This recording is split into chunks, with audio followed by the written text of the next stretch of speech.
अस्सलाम वालेकुम दोस्तों, मेरे चैनल को सब्सक्राइब करें ताकि आपको हर नई वीडियो मिल सके और बेल आइकॉन को भी प्रेस करें ताकि आपको ये सवाल किया है मोटापे का इलाज। मेरे भाइयों, जो मैं इलाज करता हूँ उसमें मैं कोशिश कर रहा हूँ कि बजाय लोगों को इलाज बताने के पहले मैं सबब बताऊँ कि ये प्रॉब्लम होती क्यों है। अगर आप लोग उन चीज़ों को छोड़ दो जो मोटापे का सबब हैं, तो मेरे भाइयों पहले नंबर पे मोटापा वहीं पे स्टॉप हो जाता है।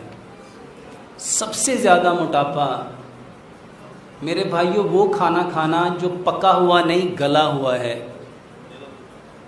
मोटापे का सबसे बड़ा सबब वो खाना जो पका हुआ नहीं गला हुआ है। जब हम वो खाएंगे तो मेरे भाइयों वो हमारे बदन को एनर्जी प्रोवाइड नहीं करेगा, बल्कि वो जिस्म में डिपॉजिट होता जाएगा।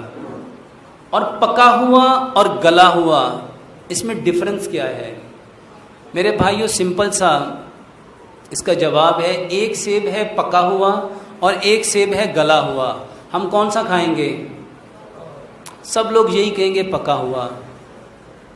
एक केला पका हुआ है और एक केला गला हुआ है। हर शख्स यही कहेगा हमें पका हुआ केला खाना है, गला हुआ नहीं। लेकिन हम सब लोग खाना गला हुआ खा रहे हैं। जो खाना मिट्टी के बर्तन में पकता है वो धीरे धीरे पकता है, और जो खाना सिल्वर में, स्टेनलेस स्टील में, टेफलॉन में, नॉन स्टिक में, प्रेशर कुकर में पकता है, मेरे भाइयों वो पकता नहीं है, गलता है। वो गलता है। इसको सिंपल समझो। जैसे ही ये जो मेटल के पॉट हैं ये आग के ऊपर रखते हैं, ये फौरन गर्म होते हैं, और जैसे ये गर्म होते हैं अपने अंदर हीट प्रोड्यूस करते हैं, और जैसे हीट मिलती है वो जो खाना होता है जो उसके अंदर पकाया जा रहा है वो फौरन गल जाता है। वो फौरन गल जाता है। वो गला हुआ खाना है, पका हुआ नहीं है। जो खाना आप लोग प्रेशर कुकर में पकाते हो, या सिल्वर में पकाते हो, या नॉन स्टिक में पकाते हो, या टेफलॉन में पकाते हो, मेरे भाइयों वो खाना पका हुआ नहीं है, गला हुआ है। गला हुआ फल हम पसंद नहीं करते। वो गला हुआ खाना हमारा मैदा हजम कैसे करेगा? और वही गला हुआ खाना जब आपके मैदे में जाएगा तो मेरे भाइयों मैदा उसके अंदर से कोई भी ग़िज़ाई अज्जा अलग-अलग नहीं कर सकेगा, क्योंकि ग़िज़ाई अज्जा वो अलग होंगे जो पका हुआ होगा। और ये खाना जो इन बर्तनों में पका है वो गला हुआ है, और ये गला हुआ खाना सबसे पहले वज़न बढ़ाता है। दूसरे नंबर पे वज़न। तो अब क्या करें? अपना खाना मिट्टी की हांडी में पकाओ। जब मिट्टी की हांडी में पकेगा तो मेरे भाइयों ये पकेगा और जिस्म इसको हजम भी करेगा, और इससे कभी भी वज़न नहीं बढ़ेगा। दूसरा नंबर, सरसों का तेल। ये जो कुकिंग ऑयल आप लोग इस्तेमाल करते हो ये जमता है। अपने घर में जाओ, जहाँ खाना पकाते हो उस जगह को, दीवार को हाथ फेरो, क्या आएगा? वो ऑयल आएगा। अगर आपके किचन में एग्जॉस्ट फैन लगा है उसको उतारो, साफ करो, तो क्या निकलेगा? वो कुकिंग ऑयल जो बर्न होके ऊपर गया। मेरे भाइयों सोचो, जो ठंडा होके आपके अंदर गया वो क्या करेगा? तो दूसरे नंबर पे मोटापा करता है आपका कुकिंग ऑयल। तो मेरे भाइयों बेहतरीन कुकिंग ऑयल वो है जिसको अल्लाह सुब्हानो तआला ने पैदा किया, जिसकी अल्लाह ने कसम खाई, दुनिया में सबसे बेहतरीन तेल जैतून का है। अगर जैतून का तेल अफोर्ड कर सकते हो बहुत अच्छा, नहीं कर सकते तो अल्लाह सुब्हानो तआला ने उसका अल्टरनेट रखा है, वो है सरसों का तेल। सरसों का तेल सारी ज़िंदगी कभी जमता नहीं, और उसकी इससे बड़ी खूबी ये है कि इसके अंदर जिस चीज़ को डाल दोगे वो उसको भी जमने नहीं देगा, और उसकी ज़िंदा मिसाल अचार है। तो अपना खाना सरसों के तेल में पकाओ। मेरे भाइयों तीसरे नंबर पे जो चीज़ मोटा करती है वो मीठा है। वो मीठा जो अल्लाह ने पैदा किया, वो मट्टी से निकला, उसको गुड़ कहते हैं। गुड़ कभी मोटापा नहीं करता, चीनी मोटापा करती है। मेरे भाइयों चीनी को छोड़ दो, चीनी को छोड़ दो, गुड़ खाओ। चौथे नंबर पे जो चीज आपको मोटा करती है, बल्कि आपके खून को गाढ़ा करती है, वो नमक है।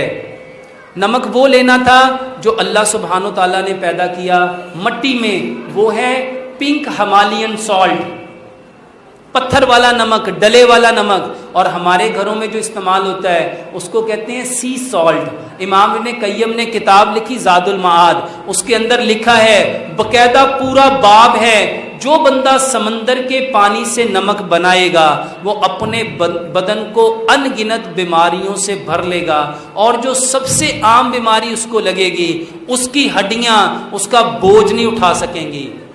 उसकी हड्डियां उसका सबब क्या है? समंदर के पानी से बनाया हुआ नमक, जिसको सी सॉल्ट कहते हैं। ये जो आज आयोडाइज नमक आपके घर में आ रहा है, मेरे भाइयों, सबसे ज़्यादा ये वज़न बढ़ाता है।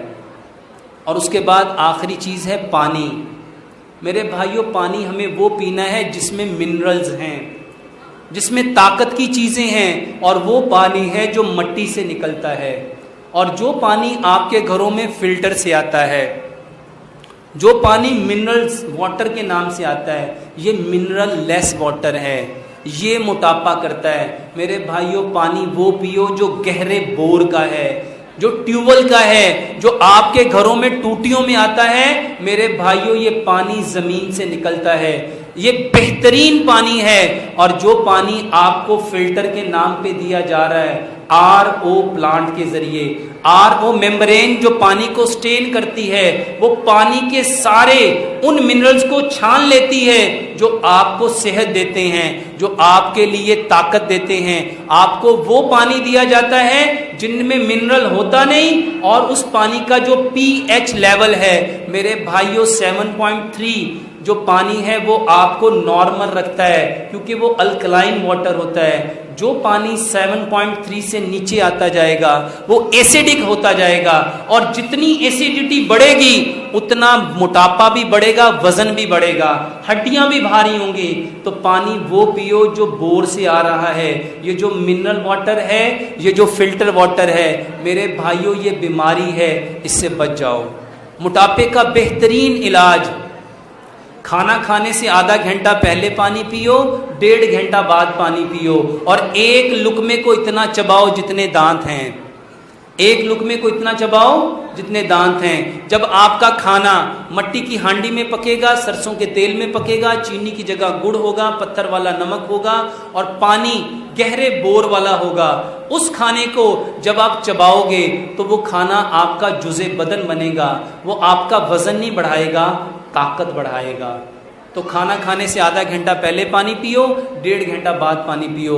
और मेरा पूरा एक लेक्चर है मोटापे का इलाज, पानी और खाने से कैसे किया जा सकता है। YouTube में वो तकरीबन 2 प्रोग्राम हैं 1 घंटे के, उसको सुनो, इंशाअल्लाह रहमान आपका मोटापा बिना दवाई के, बिना एक्सरसाइज के, बिना किसी चीज़ के, सिर्फ पानी पीने से और खाना खाने से आपका मोटापा ठीक हो सकता है।